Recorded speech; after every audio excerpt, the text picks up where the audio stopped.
Think installing an EV charger at home is difficult? Think again.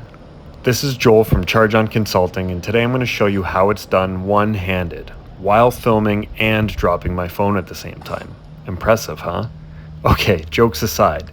As much as I love shifting through a manual gearbox, it's old news. It's yesterday's tech, and with efficiency and sustainability in mind, the future is EVs. Also, it's literally the law.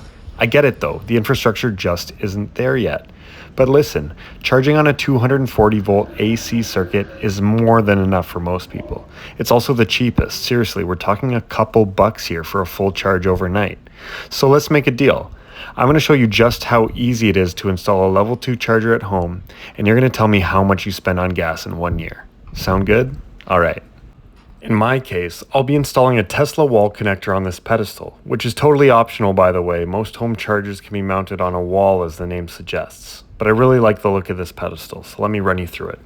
Taking into account the pedestal mounting points and the conduit stub up, I make a quick little template laying that out from some scrap cardboard on hand. And hey, you can save yourself a bit of fiddling around if you make the conduit opening the same size as the pedestal void.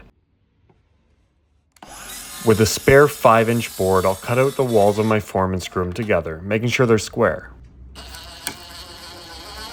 Once that's done, I'll go lay it out in the garden where I plan to install the pedestal.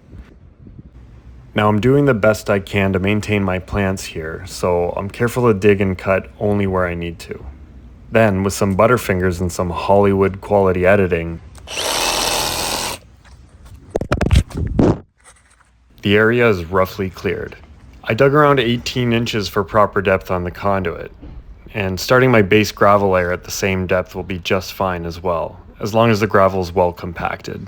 We're not going to frost depth here for a home installation, but we do have to make sure the base is solid and level before we pour the concrete. I'm just playing around with the template here as a last check, removing the threaded rod before pouring concrete, and most importantly, making sure the form is pinned and level. I'm in a bit of a hurry to deal with the concrete and threaded rod before it sets, so we're going to skip through the concrete bit. Maybe I should invest in a tripod for my next video.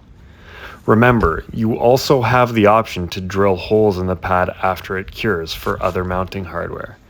From there, it's really just wiring the charger back to your electrical panel.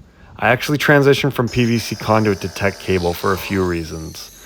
Tech cable can be surface mounted, clipping right to the base of my exterior wall, which also helps me avoid trenching past a gas line, and to make a few shortcuts on the way to my electrical panel. And that's about it. Aside from a few less exciting admin tasks, you can see how easy it is to install a level 2 charger right in your driveway. I know this isn't an option for everyone, but with time, this type of unit will also be available to every condo owner right in their parking spot. Trust me, with time, we'll get there together. Until next time, charge on, my friends.